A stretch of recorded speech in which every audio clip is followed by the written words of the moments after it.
Hello, and welcome back around the bonfire. It has been, what feels like ages since we last had you back, but it's a pleasure to be here. We've got a full house as Chicago Fire return to action this weekend. I'm joined by three of the best in the business. I've got Tim, Alan, and DJ with me here. Fellas, rapid fire around the horn. How are we feeling after a week off and a little bit of transfer news to talk about? How are we feeling? You know, relaxed, rested, ready to go like the full 90 on Saturday, or at least watch other people go the full 90 on Saturday. Which is frankly a lot easier. Ben, when you go to Bridgeview, it's really a full 90. I live 5 minutes from Bridgeview, and it's a full 90 going to Bridgeview. 90. It's still 90 minutes. It doesn't matter how close. You can live across the street from SeatGeek, and it still somehow takes 90 minutes to get in and out if you tap and touch the parking lot. Oh my God. Yeah, that was literally what I was talking yesterday about with my friends. Like, I only live 20 minutes from Bridgeview. But like, if you don't get there at least an hour or even earlier before kickoff, you're not getting in before the first whistle, essentially. Yeah, and I mean, like all those things, like the stadium is 20 years old next year. Like, how every single time an event happens there, does everyone working at the stadium seem like they've never figured out how to get people to park before? Like, it's a miracle that anything ever happens there. I think I've said it before. SeatGeek would actually be like a pretty decent. Like the stadium itself. Not bad at all. I mean, like, concourse isn't great, but the seating's nice. Like, the layout is okay. It's not great, but it's okay. It's just the everything else about it that's terrible. It's about the same as like Dallas's, which they're pouring $200 million into, and they're going to make it like a very nice stadium. I mean, minus like the, U.S. Soccer Hall of Fame. But like, other than that, I mean, and that was added in later, but it could be a very nice stadium if it was just loved a little bit. Like, how hard is it just to, paint stuff that's visibly rusting? Also, if it was not in Bridgeview. And that's the other thing. But that's why the Fire are like lessons learned, like Fire building a new stadium. And I guess what we're saying is 2028 can't come soon enough. Literally. All SeatGeek needs is 20 children and a beagle to pretend to put some stuff on it and wrap a blanket around it. And it'll be good to go. That's all it needs. Speaking of things that need 20 children and a beagle to wrap some blankets around them, we've got some news to talk about. The Chicago Fire will take on LAFC in their, am I correct in saying their first regular season matchup? I know we've got in the notes the first time since 2019. That was a third. Okay, yeah. So first time. They're all regular season matchups, first since 2019, and only their second one ever at home. Oh, they played preseason in 24-25. I misread the outline. Sorry. Everybody. And the Fire have a winning record against LAFC. Well, I think the few teams on MLS actually do. Look, they're undefeated against LAFC. The conference schedule makes sense to me until you realize these two teams haven't played in over 6 years. That shouldn't be happening. And it feels like the Fire play the LA Galaxy like every other year at like the least frequently. Like sometimes it's like 2 years in a row. Sometimes there's a year off, but it's like every other year. And yet LAFC never comes to town. And we've yet to play Austin. And we've yet to play Austin as well. So in MLS play, right? Yeah. It's a weird schedule. And it's whatever. We're just living it. Who are you to question Don Garber, and who am I to not talk about all the exciting things happening around MLS right now? So we'll do a little bit of news. There is some team news to kind of kick us off here. Kind of exciting for the youngsters. It was announced this week. Well, it wasn't announced yet. It has been reported by Alex and Tim here at Men in Red 97 that Omari Glasgow is going on loan for the remainder of the year to Loudon United out in Virginia, USL Championship side. Loudon? You somehow made it. Heard it pronounced. I'm pretty sure I've done the same thing many episodes ago when we were talking about Loudon. I did the same thing. I don't know if you made it more English sounding or less English sounding. But as everybody knows, I love third tier English stuff, so that lines up. 100%. But it's a Champo. Come on, it's the Champo. It's your spiritual stomping ground. Some of us appreciate Jonathan Dean and Birmingham Legion. Some of us went on a Twitter space and said that the Chicago Fire should sign Josh Eccles. I don't know, man. I don't know. That's all I can say. But exciting times for the Fire from the perspective. It opens up an international slot. Omari obviously on the supplemental roster, so not a huge cap hit or anything like that. But it does open the international slot, which is important, and it allows for one of the more exciting young prospects in the system to continue to get some minutes. He featured heavily in the first half of the season. I think in each of like the first 15 games, he was a pretty large mainstay, but hasn't really shown up since Jonathan Dean and Leo Barroso have both kind of come back to full health. So very exciting to see Omari getting to play at a standard that I think he'll compete well at, and frankly, just getting a large amount of minutes at a place where he'll be the main guy. Loudon seems very excited to unveil him, which Tim, was that today or are they announcing tomorrow officially? See, this is going to come up in a little bit, but it's kind of caused this cascading things. We were told that the deal, it's always the receiving team that gets to announce the deal because it's more of their news, right? So like the polite thing to do is to wait, give them the chance. When I spoke to people around the team when we found out about the deal and then confirmed over the weekend, it sounded like the plan was for them to do that on Wednesday because they wanted him there. They wanted to do a photo shoot. They wanted to do like the whole thing, right? When we're recording, Wednesday has basically come and gone. It's just before 9:00 Eastern. And, no announcement, although they did announce another player. So who knows? Maybe they thought they couldn't announce two guys in one day because it would seem greedy or something. I don't know what's going on. But that's kind of been surprising. Alex, who was very eagle-eyed with this, did find a blurry photo of Omari Glasgow in a Loudon United kit posted on Tuesday. So that's like their blurry Acosta moment, like the Fire had last year. And we are where we are. But yeah, I hope it gets a ton of minutes. It's certainly going to be, I don't want to say a culture shock per se necessarily, but Loudon United initially were DC's, farm team in USL back when that was a thing. They were not allowed to move to Next Pro because the stadium is owned by the local governments there. And it's specified a second tier team, not a third tier. And that's what MLS Next Pro is. So they weren't allowed to take them into Next Pro.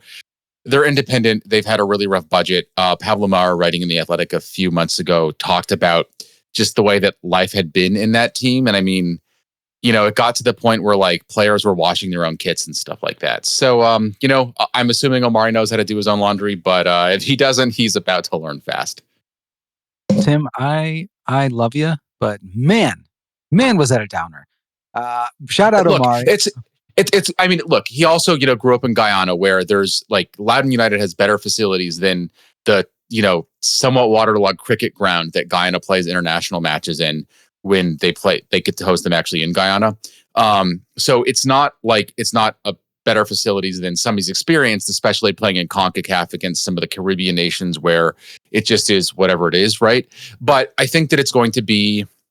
Again, like I don't want to say this is going to toughen him up because he's not tough or anything like that. It's going to be a learning experience if he takes it. And I think it's just going to be an experience that will give him a ton of minutes. And I think that that's what players at that age need more than anything else. He had shown that he can done it in the third tier with MLS Next Pro. He had nothing left to prove or learn there. Now he can do it in the second tier.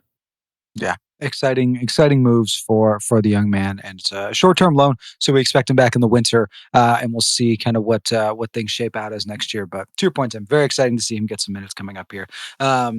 Past that, we'll talk a little bit of MLS transfer updates before we talk about, I think, the main one for the Fire. We'll start with the opponents coming into SeatGeek Stadium. A couple names who will likely not be featured, but will be some to keep an eye on as we draw closer to the playoffs. First and foremost, massive signing for LAFC. I know everybody wants to talk about it. It's a Premier League player. It's huge. It's Ryan Porteous from Watford, folks. Defender. He's English. He's really, really good. I think, I don't know, Tim, how do you feel? What impacts this is worth talking about. This is 10 minutes worth of information here. To Alan, Tim, like, what do we think Ryan Porteous brings to LAFC? Certainly the highest profile player coming over from England this window, right? I mean, like Messi came 2 years ago, right? And I think we were all waiting for that next big global superstar to make his mark on MLS. And clearly that's what everyone was referring to when they were saying it was going to happen this summer. Yeah, 1,000,000%. We're yanking your chain. Heung-min Son obviously signed for LAFC. It was announced, I think, officially today, correct? Or as of recording. He is Max very, from very Red unlikely. 97 was there in attendance for the announcement, covering it. Oh, wow. So we had boots on the ground for that one at Red 97. Yeah, wonderful. That shows you how tapped in I was today. But really, really exciting stuff for the league as a whole. Do not expect to see him feature this weekend or probably even in the next week or two, depending on how the visa stuff shakes out. And even if he could, do you expect to make his MLS debut at SeatGeek Stadium? But he was presented to the fans at the last game during Leagues Cup. Yeah, they better not make him travel to Bridgeview. He may actually just get on a plane back to Green and be like, "That's it, I'm good. I'm hanging up my boots. This was fun, guys." That traffic was miserable. I'm never dealing with this league again. I'm sorry. I'm sorry. It's like it's so many years ago when like Wayne Rooney played for DC or when Zlatan played for the Galaxy. I would think about how they played at SeatGeek in comparison to like the places they've played, and it's just like what a bummer. I'm just going to see the lake in Chicago. No, you don't. No. Instead, you're You going to Mount Bridgeview, baby. Bridgeview. No, it's exciting stuff for the league. I mean, to the joke we're all thinking of, it is interesting that you bring a guy from Tottenham as you try to chase a trophy, but it worked for them last time. To be fair, right? Europa League champions. That's what I'm going to say. So they do hope that Europa League champions. Wow. Yeah, let's talk about the teams that won the NIT. Yeah, Does that even count as that? Feels more like TBT, like it's the basketball tournament on ESPN. It's whatever DePaul competed. That's the conference league, John. Come on. Yeah, that's. I love DePaul. Don't take it personally. In other news though, because there was more than one big signing, we already talked about it a little bit, I believe. But Thomas Müller officially announced as a Vancouver Whitecaps player. An interesting addition to a team that lost a few guys in this window, most notably Pedro Vite, who's been excellent for them. It'll be interesting. Thankfully, both big signings coming in the Western Conference, unless you want to talk about Rodrigo DePaul, of course. But two exciting signings for some teams out west that should have massive playoff implications. Yeah. And one against a team that the Fire also played this season, but have already played. So that game is written in the books and it was a Fire win. But it's kind of, I mean, look, like, the Vancouver Whitecaps didn't sign guys like Thomas Müller. It was never anything that had been anywhere close to their fishing grounds. But then this is the third time on Sun that the league has broken its incoming transfer record in the past year, which is incredible, right? Like the amount has gone up by $10 million in the past 9 months. It's insane, and it just shows, I think, that even though I think that a lot of us were expecting a lot bigger, deeper changes since Messi came in, that there is starting to be a real shift in just the ambition of a lot of these teams. Rome wasn't built in a day. Yeah, it was built in a window. No, but to that point, three windows actually. It took 3 windows, and then they started winning championships. Correct me if I'm wrong, but the Rodrigo DePaul transfer, once it actually goes official and isn't just a loan, will be in that short list of top 5 transfer fees. Correct? I believe that's a rumor. I mean, like a lot of these things are not official. Like this one, it's kind of funny where it's like is around 17 million. Yeah, and that would be, I believe, still in third as of right now. But I mean, again, at the rate that we're going, who knows what it could be by the time that it's actually announced, right? Yeah, absolutely. And then Messi will no longer need a bodyguard because DePaul is there. Who knows? DePaul probably. Well, his bodyguard's getting ejected from everywhere. He's showing up at this rate, anyways. Was ejected from the Leagues Cup and no longer allowed on the sidelines of MLS. So it's sort of happening one way or another. Oops. And then in another tough Canadian team signing talented midfielders that we all kind of wanted the Fire to sign at one point or another, although I guess this guy was already here. Đorđe Mihailović goes to Colorado Rapids for $8 million on a cash for exciting times. It sounded like, again, I guess that is one talent entering the Eastern Conference, though I think we all agree that would be viewed more as a long-term acquisition than a short-term acquisition for Toronto. Did you say Canadian talent? No, I said Canadian teams bringing in talent. Oh, at least that's what I meant to say. I was like, okay. Yes. I was like, are you calling Đorđe Mihailović from the Chicago Fire Academy of Products, whose family has long connections to the soccer of the area, Canadian? Because he played in Montreal for a year and a half. No, please know. I know that Đorđe Mihailović is American and came up in the academy. If I said that, I misspoke. But exciting move for him. All reports say that it was what he wanted, so hopefully that goes well. Although personally, I hope it goes poorly for him. Not for him, but for the club. Kroenke promised that he was going to let Coach Robin Fraser signed the players that he wanted when he became head coach at the Colorado Rapids. He fired him as head coach, but now Robin Fraser's coaching in Toronto, and he's finally letting Robin Fraser sign the players that he wants. Dan Kroenke makes no sense to me because he spends out on all his other teams except this one. And I mean, they have made some good moves, to be fair. I mean, Georgie was a great move for them. And I think I think the problem is that nobody that I've talked to around Colorado is expecting them to spend anything close to the money they got for him on a replacement anytime soon. So, but hey, we could be surprised, right? Like Dallas didn't use to spend, now they spend. The Vancouver Whitecaps just signed Thomas Müller. We're living in a brave new world. Speaking of people who used to spend with no regard and now seem to be a little bit more conscious of their money, Chicago Fire actually have been rumored, and Tim, I'll kind of pass to you on the actual reporting side of this, to be tied and close to acquiring Portuguese midfielder André Franco from FC Porto. Most recently, been kind of a role player for them, kind of a bench guy, not a ton of minutes, which would make sense for this move. To this point, it has been reported as a loan deal with a purchase option at the end of the season. Would not be a DP deal from the sounds of it, would likely be kind of in the Christopher Müller role for this season and potentially moving forward. Tim, what else can you share with us about the structure and how far along this deal is? Yeah. So, and by the way, Alex Calabrese from Interred 97 has really been the first one to like hit a lot of these points. Tom Bogert had broke the story initially. I think that Alex and I were both looking at other names from that club, which is a little bit funny that it ended up being a midfielder, not the position we were expecting. But Alex was the first to report that it will not be a DP deal. It's going to be a loan initially. And he also just to confirm this, like our understanding, and again, nothing has been finalized or announced yet, but even if the Fire trigger the purchase option, he would not be a DP. So that's, I think, like shows good cost consciousness to get to your first point. I've been told that the deal is very close, like, sort of like dotting the I's, crossing the T's sorts of things. But obviously until things are official and announced, like you can never take it 1,000% there. Although to be honest, I think that a lot of this was just, the Fire need an international slot to be able to sign an international player. And they kind of don't want to be answering awkward questions about where they're getting that slot until the Omari deal is official. So, there's a good chance that by the time they're listening to this, both the Omari loan as well as the loan in for André Franco could both be official. And I think that I'd put him more as an attacking midfielder. He can play on the wing. I think that's secondary. Yeah. I think the Fire, depth is never bad in MLS, especially with narrow rosters and, flexibility and stuff like that.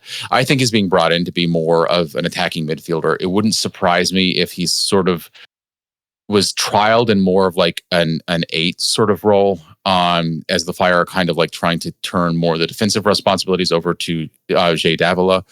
And, I think that it's a good profile. Like the stuff that I've seen from him, he's got a good engine. He's got offensive upside. He can get back and make tackles. The challenge has been at Porto, like you said, he can't get minutes. It's been under 1,500 minutes in the past 3 seasons. Yeah.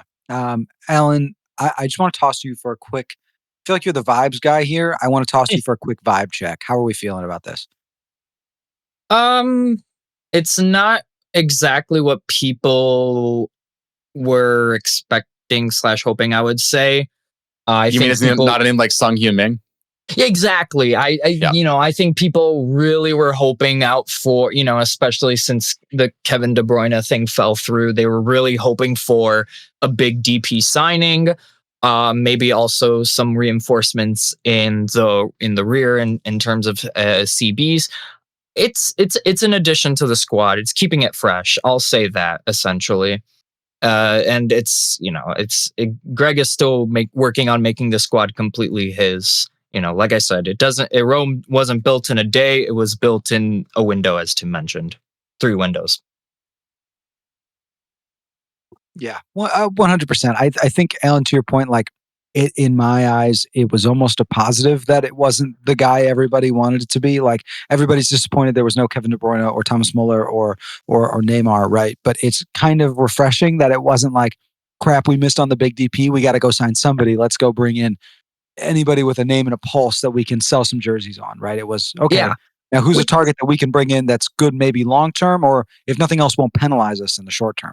Which is a good thing. I'm so done with people, making fun of MLS, calling it the retirement league. or whatnot. So I'm over it. So I am glad that, and we were, like we were talking about the league spending more money on players that are either in their prime or just about to leave it, and that they're going to actually, please him. And Franco is in the prime of his prime, right? 27 years old. Like he's coming over from Porto, one of the biggest clubs in Portugal, where obviously he hasn't been in favor, but he's got the right pedigree, right? Like he came up through Sporting's academy. Like that is one of the best academies in the world. So from that, there's like a lot of upside to the signing. Like signing guys that were maybe just a couple years younger that had come up through Sporting's academy was like the way that a lot of teams that had European like trophy ambitions, found guys, still do to this day. But like that was one of the ways you do it back before there was like the same Y Scout, data available to everyone and stuff like that. So it's, I think, ambitious in that way. And like, frankly, like, talk about the difference now between just a couple of years ago where the, Fire brought in Ousmane Doumbia, who I think was not as high profile of a player, not as like solid of a pedigree, and I think was just not going to be as effective based on everything he'd done as a lone DP for 6 months. And now it's bringing somebody in on a much more salary cap friendly deal, also on a loan, much lower risk with more upside. Like I think it shows the difference of what this team is accomplishing in the summer transfer window versus the previous regime, even if it's not that huge name. 100%. I think from the perspective of, just to give a little background, if you haven't stayed up to date on where he is, right? Last time he was a regular, he featured Estoril, which also, again, Primeira Liga Portuguese side. They ended up finishing 9th. He was 11 goals, 4 assists, 29 starts, 28 90s. Really seemed to be, not maybe the guy, but one of the main guys on the side. And Tim, to your point, I think the one thing I'm thinking about is when we have the conversation of how does MLS actually grow? How does Chicago Fire grow on the continental stage, right? You don't build a team through a DP. You build a team through the guys that cost $1 million, $3 million, $2 million that you can slide into those TAM spots or just under a TAM spot. Like that's what separates MLS from the championship. It's not that, how do I phrase this? The best teams in the championship may be able to sign some of the big names. Most can't. But from 4 through 25, they have maybe not better, but they are consistently better in a lot of places. So, especially when you get to like 6, 7, 8 through 25, and that's kind of where he would potentially fit in the Fire's roster plans going forward, which I think is huge, right? And it also enables your DPs to be better by having people that are taking care of business with positive upside around them. And you're officially kind of putting Brian Gutierrez on notice, if we're being honest, right? It's, hey, we've got somebody else who can do the job you're doing, and maybe the answer is they play next to each other, right? Kind of a double pivot with Davila in the back. So it'll be interesting. We'll see kind of how that plays out once the deal is officially announced and paperwork is finalized and he can actually join the squad. But exciting to see what the rest of the season will look like. And we will talk a little bit more about the rest of the season now. LAFC coming into SeatGeek on Saturday. Again, third matchup all time with LAFC after they joined the league in 2018. The game is being played out in Bridgeview, as we have talked about endlessly, it seems here. LAFC going 1-1-1. That's a win, a penalty win, and a penalty loss in the new Leagues Cup format. It was a 2-1 win versus Tigres, was the only regulation win, and they needed Pens to beat Pachuca. Their last game was Tuesday, so 3 games are, I'd have to look back and see their most recent league game, but 3 or 4 games in the last 7 days, or last 14 days or so, is not nothing versus the Fire, who have not played in 2 weeks from this coming Saturday. It's a little bit of rest versus rust, but kind of an interesting dichotomy there. Guys, big picture, what do we see as the story of this matchup? I think it's really going to be a question to see how much the rest has really helped the Fire versus, if LAFC maybe still have tired legs. Now, LAFC kind of knew they were out of the Leagues Cup, even if they won on their third match. Like, that's just the reality of this tournament format. They rotated very heavily and still beat a pretty good team. So that, I think, says something about where this team is. But, I think that the Fire, like a lot of guys, like how much have we said Bamba just needs a rest, right? Like, this is the most rest he's going to have. Unless and until the Fire are making the postseason and going farther, and it to the point where like the international breaks become a factor. So this is as fresh as he's going to be. He's not going to get more recharge than this unless he gets injured. And I think that looking at his performance specifically is one of the key things I'm going to be keeping an eye on in this, to see if he can just, those things that take that extra tiny bit of focus of like the difference between a shot that goes wide to a shot that goes on target, see if he's got that in this match. Amen, I say to that. And what I will say about Leagues Cup is that it's something I'll say as about the tournament altogether. It's been very physical. It seems like almost every single Leagues Cup game I've watched, there have been just hard tackles, hands and arms flying everywhere, like a lot of heavy tension. So even with a rotated squad, they've definitely have been pushed and exhausted in their game against Tigres. And honestly, in that last game, there was 7 yellow cards between the two sides in that game. Yeah, and I'm pretty sure like the last like match day or whatever for Leagues Cup, there was like 6 red cards across 6 games. So it's very much a contact sport for Leagues Cup. So definitely a lot more energy has been taken out of those players because of that. Yeah, for sure. And I think that again, like that's going to be something, because like I believe that their game before that was, I want to say August 1st. So that's 8 days before they're facing the Fire in Bridgeview, right? And like that was a very physical game. There were red cards on both sides. And I think that like, you know, I mean, who knows? It could just be the change of pace, right? That maybe gets them of, it's not facing a Liga MX opponent. And although it's still an unfamiliar opponent, right? Because these teams haven't played each other and, you know, since any of these guys have been around. Yeah.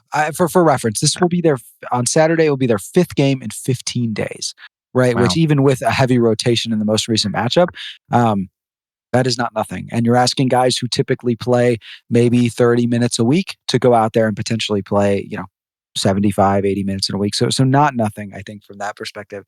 It's a fairly long flight, right, that they've got to do and, get settled into all that. All their 3 Leagues Cup games were at home. I think that this is just their second game on the road since June 1st. So like they have been stuck in LA. They've been playing in LA pretty much this whole time. And, like the last time that they ventured out, I think to the Eastern Conference was against Montreal. And that was a 2-2 draw against a really not great Montreal team, right? Yeah. I think also you talk a little bit about the form they're in though. And they are maybe reaching the end of a run here, but they've lost one game since the start of July, right? They lost June 29th to Vancouver 1-0. Looks like in LA, ironically enough. And then they lost to Portland 1-0 in LA as well on July 25th. And you had that penalties loss in Leagues Cup, but I would still count that as a draw, right? As a draw, right? It's a draw in regulation, right? Yeah. So they're not exactly playing poorly in this time where they're playing all these games. That's with a few different midweek matches mixed in. So they're in impressive form. They have shipped a player or 2 out, so they are not exactly whole at the moment. But this isn't an overly changed squad from 4 weeks ago, from before the window opened, right? Yeah, and their underlying numbers are the second best in the league right now. They've because they played in the Club World Cup, they've only played 22 matches. They've got 3 points more than the Fire already. But I think despite all of that, despite it's one of those things where you see the underlying numbers and you have to respect sort of like what those are telling you, but also that's not the whole story, right? And I think the whole story is they just haven't been as deadly as I think that I thought of LAFC being over the past few years. It's Steve Cherundolo's last season in charge. He said that, his wife, who's from Germany, wants to move back there. That's where they're moving after the end of the season. So it'll be Sign or MLS, at least for the, foreseeable future. And I don't know if it's him maybe losing a little bit of focus or the message getting stale, and that would have happened either way. Or even just, it's been a little bit too long in the same system and they don't have any midfielders that have any interest in being, creative with the ball. But it just seems like they haven't been truthful, like that they were basically up until the tournament final of every competition they've been in the past 3 years. Yeah, well, they're not being very truthful. They're lying a lot. Sorry, I couldn't help myself. You look at the attacking front, right? And so a couple notes, right? They did lose Aaron Long. I feel like I should have just gone fanged. Yeah. They did lose Aaron Long for the rest of the year, unfortunately. He was spotted hanging out with Son at the Leagues Cup match, which I thought was funny. You look at the attack and you see Denny Bouanga, 13 goals, 5 assists, firmly in the Golden Boot race, having a really wonderful year. And to your point about the midfield, like you look around him and it's like Okay. Like, what else do you really have going there? You have Nathan Ordaz, 5 goals. He's playing well. He's 21 from El Salvador, younger guy.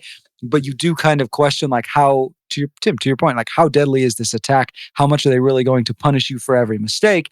And then you also think about the right side of that Fire defense has been the more firm, right? The more stonewall side of the attack or defense, I should say. So I do think in some ways it bodes well. Hugo Lloris has not been himself.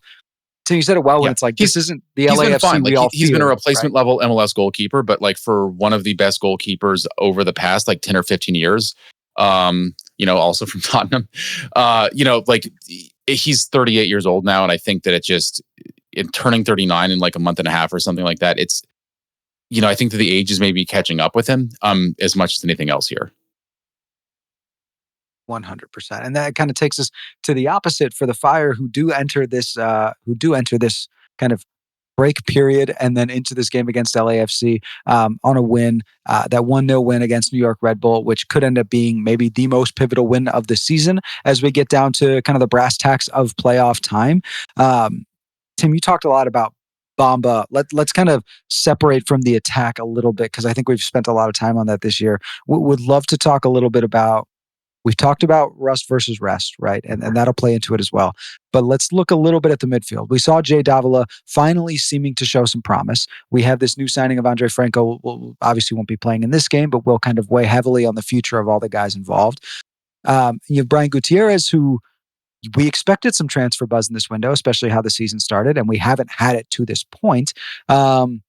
How do you see that midfield kind of trio, guys, playing out in this game? Do we think we see that return to the GOP midfield, or is it going to be a little bit more like, I'm going to see Davia come back into this? We may see even some Kellen Acosta in time as they maybe try to showcase him slightly. What do we think the dynamics there will be and how that plays out? You didn't even mention Sergio Orhel or Mauricio Pineda or like Roman and Kwame. So like there's 3 other midfielders you didn't talk about. And I think that shows how deep the Fire are through the midfield, right? It's certainly going to be a battle for minutes. And I personally think that it's going to be Jay's kind of spot to lose. And Greg is going to give him every opportunity to get minutes and to keep minutes if he's earning the ones that he's gotten. I think that based on what we saw in the last match, I think that he has earned another spot in the starting 11. That obviously means one fewer spot for someone else. I would assume that Mori Pineda is going to be the odd person out there. Yeah. Sergio Orhel, I think, is probably going to be the other midfielder that's starting alongside Guti for this one. But then, throwing Franco into the mix, these guys, I think that they'll take this way. I talked to Sergio a little bit on Saturday after the Meet the Players event with fans. And I said, like, how are you looking at this? Is it more of like a challenge are you taking it as a challenge? Are you taking it as competition? Do you think that just with the group that you've got that it's going to be like entirely positive? Do you think that it starts to get like a little too competitive there and that can be negative? And he's like, look, I've been getting a lot more minutes than I have, and I think I'm going to be able to keep on doing that. So I think these are a group of guys that believe in themselves. And there's just not, frankly, enough minutes to go around for everybody to have what they need. I think that you're going to see Greg start to rely more and more on his like set trio. It was, Guti, Orhel, and Pineda earlier on. I think that it's maybe Pineda is going to be the odd one out as Jay, just with the similar profile as Davila's sort of like stepped into his own role. And I think at that point, it's going to be a challenge, especially for Orhel and also for Guti, if we're being honest, to just make consistent case that they need to be the game in, game out starter. Because I think that Greg is going to be looking to set his lineup as much as possible and know that he can trust the guys that he's putting into the starting 11 and say like the final few games of the season, so that if and when the Fire make the postseason, they can roll with that. Yeah, I say to that. Sorry. Yeah, couldn't agree more. I think we know Greg wants a destroyer type in the midfield, right? That was obvious from the Davila acquisition and kind of the run that he's gotten even before this kind of spurt of, okay, now I see it. And obviously we saw that in his time with the national team. We saw one kind of destroyer in Tyler Adams and then 2 guys who can get forward in Musa and McKennie, right? That was kind of the MMA midfield that we saw at the World Cup in 2022. So I agree, Tim. I think like the biggest pressure has to be kind of Brian Gutierrez, right? I think from my perspective, at least, I agree with you. I think Sergio Orhel is mostly not cemented, right? But he seems to be in the club's long-term plans. And not to say Brian Gutierrez isn't good or talented, but I don't know that the club would expect him to be here in 2026. He's also right? on a cap-friendly deal, and he hasn't had a lot of minutes yet. And so, like, he's got a ways to go before he can be sold somewhere for, potentially millions of dollars or whatever. I think that Kwame, he just hasn't been able to break through in the 11. And I think that we're all sort of assuming that unless something radical changes, he was here for a season-long loan. Yeah. And I think that that's just going to be that. And I don't want to act like I'm saying something out of pocket here, and sorry, Alan, then I'll let you go. I mean, Alex, in the space 2 days ago, right, literally says Kwame's not coming back, right? And I think he's speaking more metaphorically than literally. I don't know that he's been told that, but I think we all kind of understand that seems to be the case. And now from here, it's, are you going to dedicate a significant amount of minutes to a guy who you don't expect to be in the long-term plans? And I would assume the answer is no, right? Hopefully. Well, I think that you dedicate minutes to whoever you think is going to help you win in the next 10 games and in the playoffs, I think. But we're just saying the same thing in different ways here, that Kwame might have had, a better run if he'd been able to make the 11 more consistently, some time out with injury, and then the midfield had been playing decently enough to the point where he really couldn't be the next option. But it's just what it is. Like the opportunity didn't work out. I think that this shows how smart the Fire were to stick with a loan when that was not initially what Cadiz had wanted him to arrive into the Fire on. And, it is what it is. It is what it is. And we have, as mentioned, a stacked midfielder room right now. And looking at the roster, each player sort of brings their own set of talents to the table right now. And depending how the game goes along, you'll definitely see, most of the substitutes being in the midfield, whether it's Pineda coming on, Haile Selassie coming on, or even like Kwame also coming on, possibly Kellen Acosta. So it also depends on the situation needed in the game. But yeah, I mean, the current midfield that we have now of Orhel, Davila, Gutierrez seems to be the one that Greg is trusting for the most part as the season is as the regular season is drawing to a conclusion. Yeah, guys said it well. It's every game matters now. Every 3 points is necessary, especially when you're talking 3 points at home. Even if it is SeatGeek instead of Soldier You're Field. home away from home.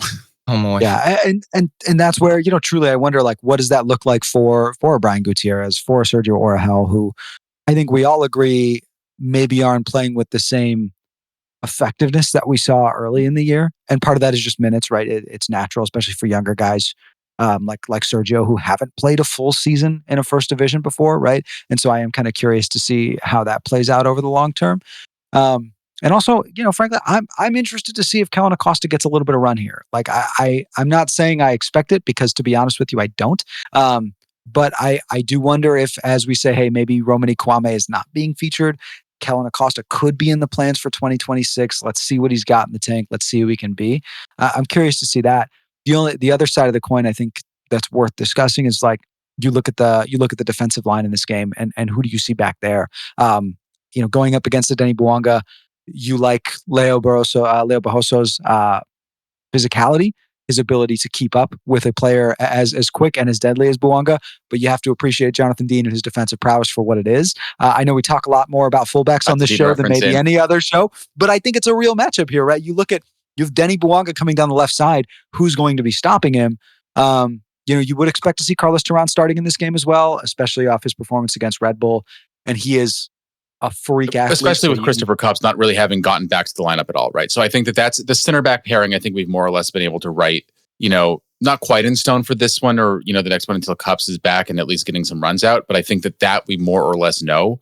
I think that at fullback, like obviously, you've got Andrew Gutman playing on one side, and then just Greg's opinion about, like, he has said repeatedly to me and to other people that he likes Leo Barroso's 1v1 defending really well. So I think that's a matchup that he's going to give him the opportunity to try out, right?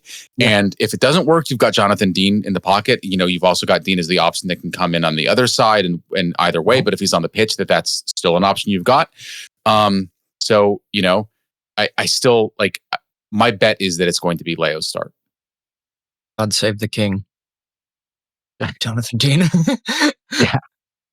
No, I would tend to agree with you, Tim. I think especially in a game where you may want to try and snag an early lead and then bring in Jonathan Dean for whomever seems to be suffering more. For the record, it does not look like Andrew Gutman is missing any time. I haven't seen any indications as such. Greg said after the game against New York that he was going to be fine. So we're operating under that assumption, and I think that's the correct one.